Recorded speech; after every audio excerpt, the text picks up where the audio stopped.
बरोबर आहे. त्या ताईंचं खरोखर आभार. हात थरथर कापत होते तरी बोलल्या. आहे मनात जेही बोलू नका कताई, चौकात छेडणारे कापू नका कताई, रस्ता कधीच कोठे बदलू नकोस आता, वाटेत घेणारे काढू नका कताई. वा क्या बात आहे. तुमचं आवडली वाटते ते वासनांत डोळे फोडू नका कताई. अहिल्या होतू रमा जिजाई, रणरागिनी अहिल्या होतू रमा जिजाई, अन्याय एकदाचे संपून टाकताई.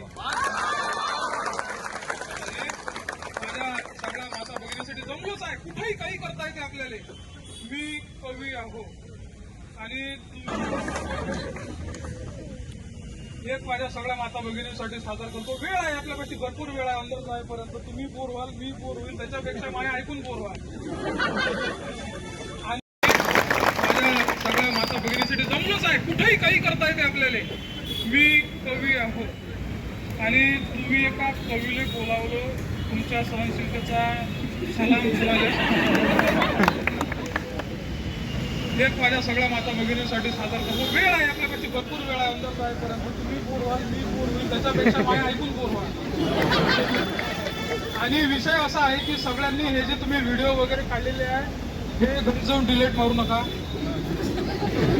ठेवा, व्हायरल करा. कारण महाराष्ट्रातला पहिला मोर्चा. आवाज मला येऊन नाही राहिला त्याच्यात. भोगा जवळ माझा आवाज दाबण्याचा प्रयत्न करू नका.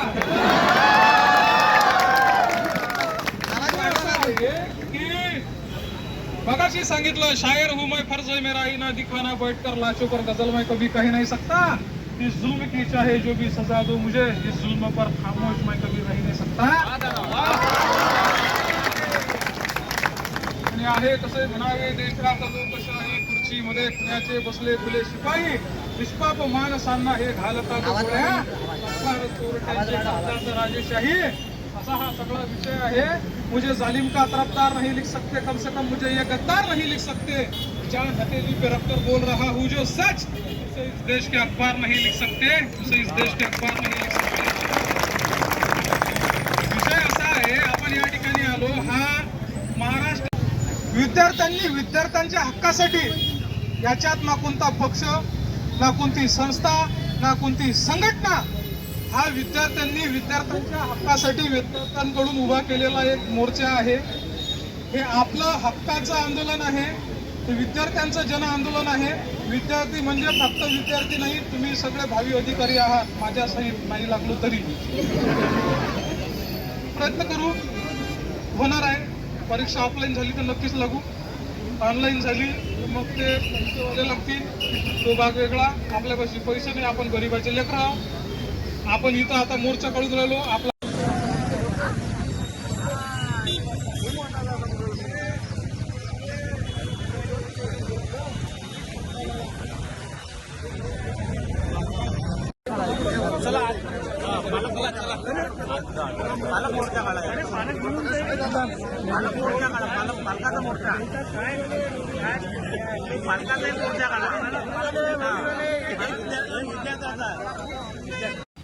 सर्वप्रथम नमस्कार सर. आमचा भारतीय संविधानावरती आणि तसेच महाराष्ट्र राज्य लोकसेवा आयोगावरती पूर्णपणे विश्वास आहे.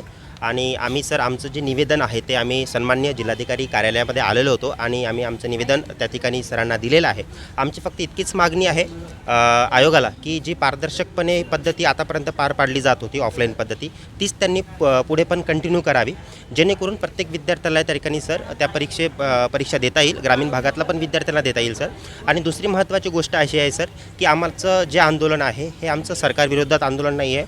काल जुजाचे सरकार होतं ते आमचं सरकार आहे, आजही जे आहे ते आमचं सरकार आहे सर. उद्या जे असेल ते सुद्धा आमचं सरकार असेल. आतापर्यंत सरकारने आमच्यासाठी सर खूप चांगल्या गोष्टी त्या ठिकाणी केलेल्या आहेत. इथून पुढं फक्त आमची सरकारला एकच विनंती आहे की होणारी जी परीक्षा पद्धती आहे सर ही त्या ठिकाणी ऑफलाईन पद्धतीप्रमाणे त्या ठिकाणी झाली पाहिजे. निश्चितच यास दुःखाची बाब आहे सर, कारण का या ठिकाणी गावातला गरीबातला गरीब विद्यार्थी सर खूप मेहनत करतो, परीक्षा देतो सर, पण ऐन परीक्षेच्या दिवशी त्याला कळते की आपला पेपर फुटला आहे. कुठेतरी ही परीक्षा पद्धती म्हणजे हे जो पॅटर्न आहे आयोगाचा पेपर फुटी प्रकरण वगैरे हे कुठेतरी थांबलं पाहिजे सर. त्यासाठीच आम्ही ऑनलाईनला विरोध केलेला आहे आणि ऑफलाईन पद्धती कंटिन्यू केली पाहिजे सर. त्यासाठीच आम्ही निवेदन दिलेलं आहे सर. सध्या जे ऑनलाईन पेपर होणार आहे MPSC आयोगाने ठरवलेला आहे त्याविरुद्ध हा शेकडो विद्यार्थ्यांचा मोर्चा आम्ही काढला. 28-29 तारखेला महाराष्ट्र लोकसेवा आयोगानं हा निर्णय घेतला होता. परंतु हा निर्णय घेत असताना विद्यार्थ्याशी विनिमय करून हा निर्णय घेण्यात यावा अशी आमची प्रमुख या ठिकाणी मागणी आहे. आणि तसेच जे पेपर फुटीचे प्रकरण घडत आहे त्यावर सरकारने लवकरात लवकर आळा घालावा अशी सुद्धा आमची या ठिकाणी विनंती आहे. सर, आम्ही मोर्चा याच्यासाठी काढला आहे की जो आता आयोगाने निर्णय घेतला आहे की त्यांचा पेपर जो आहे तो CBT मार्फत होईल. आता CBT मार्फत कसं असते सर, तो पेपर फुटू शकतो. आता नीटवर एवढा विद्यार्थ्यांचा भरोसा होता, पण नीटचा पेपरही सुद्धा फुटलेला आहे. तसंच पुढे काळी MPSCमध्ये न व्हावं त्यासाठीच आम्ही हा मोर्चा काढलेला आहे. आणि आम्हाला एकच मागणी आहे आमची की आमचा पेपर जो आहे तो आमचा पेपर ऑफलाईन पद्धतीने व्हावा, एवढीच आमची MPSCकडे निवेदन आहे. बस ऑनलाईन पेपरचा एक दुष्परिणाम असा आहे सर की ते पेपर फुटण्याचे चान्सेस जास्त आहे.